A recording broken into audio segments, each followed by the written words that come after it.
25শে September বুধবার কুমিল্লা দেবিদ্বার উপজেলার মোহনপুর উচ্চ বিদ্যালয়ের দশম শ্রেণীর বিজ্ঞান বিভাগের শিক্ষার্থী ইকরামুল হাসান প্রধান শিক্ষকের চেয়ারে বসে ছবি তুলে ফেসবুকে পোস্ট করেন।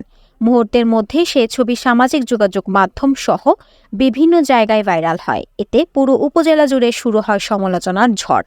এমন অপরাধের শাস্তি দাবি করেন এলাকাবাসী। 25শে সেপ্টেম্বর বুধবার দুপুরে প্রধান শিক্ষকের বিরুদ্ধে বিভিন্ন অনিয়মের অভিযোগে পদত্যাগ দাবি করেন কুমিল্লা দেবিদ্বার উপজেলার মোহনপুর উচ্চ বিদ্যালয়ের শিক্ষার্থীরা।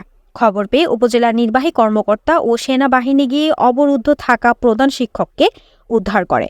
পরে সন্ধ্যায় ইকরামুল সহ কয়েকজন প্রধান শিক্ষকের কক্ষে ঢুকে চেয়ারে বসে ছবি তোলে। সেই ছবি ফেসবুকে পোস্ট করলে শুরু হয় সমালোচনা। এমন নিন্দনীয় ঘটনা সুষ্ঠু বিচারের দাবি এলাকাবাসীর। আর আমার লাইফে এরকম কোনো ঘটনা, ন্যাক্কারজনক ঘটনা কোনোদিন ঘটে নাই। আমাদের এই মোহনপুর বিদ্যালয় এটা একটা ঐতিহ্যবাহী স্কুল। এই স্কুলের অনেক সুনাম আছে। আমাদের এখানে ছাত্রছাত্রীদের অনেক সুনাম আছে যে আমরা কতটুকু শিক্ষকদেরকে রেসপেক্ট করি। একজন প্রধান শিক্ষকের রুমে যাই এইভাবে চেয়ারে বসাটা এর চেয়ে ন্যাক্কারজনক আর ঘটনা, দুঃখজনক ঘটনা হতে পারে না।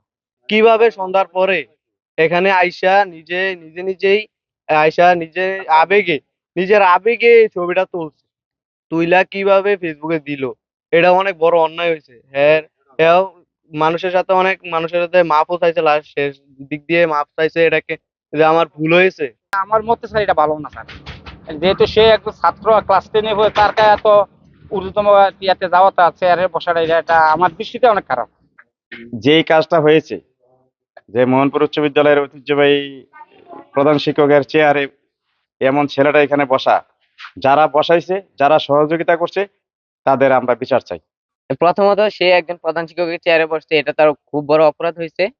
আর এলাকার সবার কথা হচ্ছে যে সে প্রধান শিক্ষকের চেয়ারে কেন বসলো। এই ঘটনার পর সমালোচনার তোপের মুখে শুক্রবার ইকরামুল তার অপরাধ স্বীকার করে সবার কাছে ক্ষমা চেয়ে তার ব্যক্তিগত ফেসবুকে একটি স্ট্যাটাস দেয়।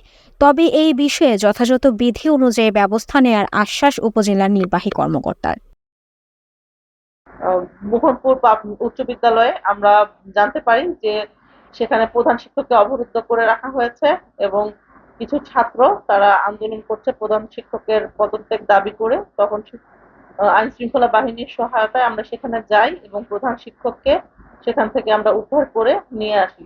এরপরে আমরা বিভিন্ন সামাজিক যোগাযোগ মাধ্যমে একটি ভাইরাল ছবি দেখি যে একজন ছাত্র তার প্রধান শিক্ষকের চেয়ারে বসে ছবি তুলেছেন।